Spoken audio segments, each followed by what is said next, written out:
garlic. Well, you thought you heard everything you possibly could about garlic, but that's not true. Because Dr. Jim actually found more information he wants to share with us about garlic. Thank you very much.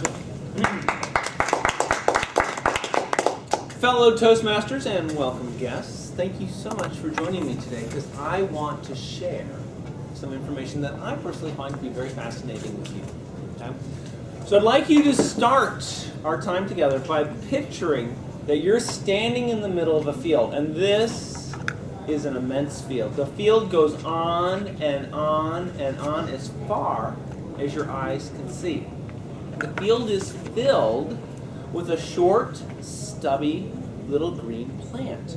You look down at your feet and you notice that the green plant only now is starting to turn brown. You take your hands and you reach down and you grab the little tufts of the green plant that are coming out of the ground and you tug on it really hard and you pull on it, and what comes out in your hand?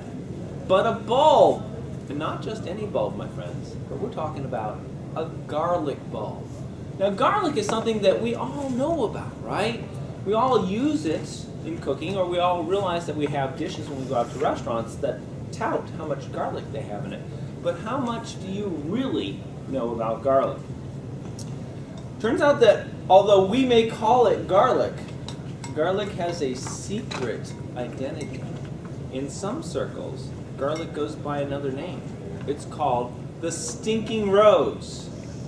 And if you've ever interacted or talked to somebody who just had a heavy garlic meal, you know exactly why they call it the stinking rose. Okay? Now, the interesting thing is that when you pull garlic out of the ground, it comes out as a bulb like this. If you break the bulb actually breaks into a series of cloves, which look like this. So there's probably somewhere between 5 and maybe 10 cloves in each one of the bulbs. The actual bulb itself is wrapped in an almost gossamer-like thin skin, I guess would be the best way to describe it.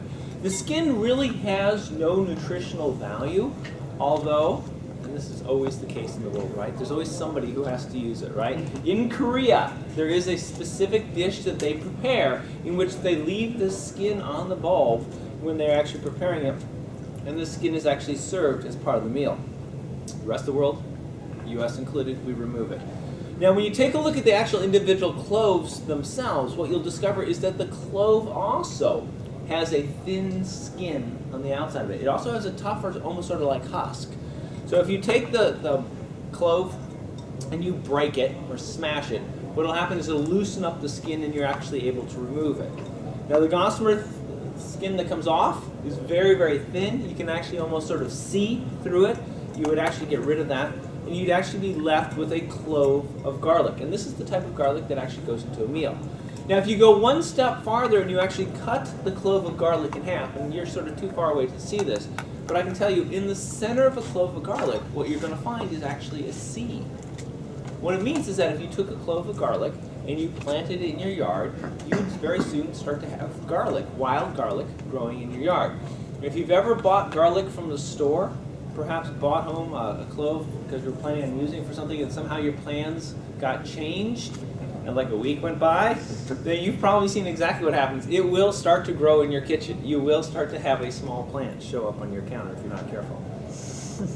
Now, the type of garlic that I have here is called American garlic. And American garlic has a pretty intense flavor to it. You really know that you're eating garlic when you have American garlic. There's two other varieties that are commonly available. One is Mexican and one is Italian. And both of those varieties, they're garlic, yes, but they don't have quite the same punch that American garlic does. There's one more variety of garlic that if you went to a store and looked for, you might be able to find. It's called elephant garlic, but they're cheating there. Elephant garlic isn't really garlic. It turns out it's a member of the leek family. But that's okay. We'll let them be there anyway. Where does garlic come from? When you go to the grocery store, you're picking garlic, you say this is probably grown locally, and you'd probably be incorrect. It turns out, somewhat amazingly, China is the #1 global producer of garlic. Every year they harvest, I guess I should say, 29 billion pounds of garlic. #2 on the list is India. Number 3 is South Korea. And all the way down on the list, number 6 is the United States of America. In the United States of America, garlic is grown in every single state in the Union with the exception of one. Sadly, I have to report to you that if you live in Alaska, you really don't have a chance to go out and grow your own garlic. Garlic has fantastic nutritional benefits to it. One of the big things that is attributed to garlic is the fact that it can reduce your blood pressure. Blood pressure will go up if your blood vessels get smaller. Smaller vessels, same amount of blood, higher blood pressure is the way that works. What garlic can do is by eating garlic, you can actually reduce the amount of your blood vessels' tendencies to get smaller. They won't get smaller. If they don't get smaller, you don't have high blood pressure, you will be much healthier.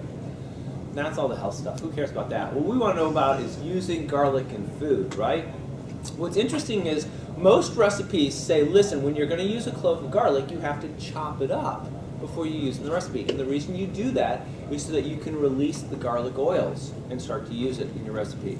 You've got two choices there. Sometimes they say to mince it up, where you chop it up very fine. If you do that, then the meal that you produce is going to have a strong punch of garlic upon your first bite, and it's going to drop off fairly quickly after that. If instead of mincing it, if you chop it up into sort of large pieces, what you're going to find is a smoother, more mellow garlic taste that actually lasts longer into the meal. Now, this is a clove of garlic. It's probably the most common way to use garlic in a particular meal. This is chopped and dried garlic. So once again, this is exactly the same as a clove of garlic, except it's been dried, it's been chopped. Generally what you do with chopped and dried garlic is you would add it perhaps to boiling water, or else you'd cover it in oil and add it to a salad. Another alternative that you have is what's called garlic powder. And I gotta caution you here. So garlic powder is powerful stuff. Oftentimes what beginning cooks will do is they'll say, well, my garlic clove is this big, so I should use this much garlic powder. And the answer is no, stop, hold on, there's actually a way of doing this. Pretty much 1/8 of a teaspoon of garlic powder is equivalent to 1 clove of garlic. So take it easy if you're using the garlic powder. So garlic has been with us ever since the beginning of time, pretty much.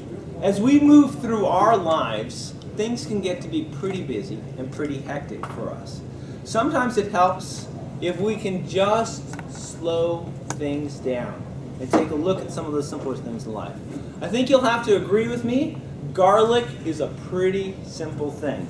But you know, it's pretty amazing. Next time you're preparing a meal, if you take the time to just add a few cloves of garlic to that meal, you'll be amazed at what it can do for that particular meal. Now, I believe that garlic has the ability to remind us that just perhaps each of our lives might need to have a little bit more of this stinking rose in it. Thank you very much.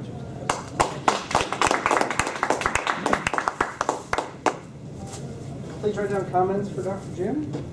At the same time, may I remind you to vote for the best speaker. You know, Dr. Jim was a pastor who delivered a message about forgiveness.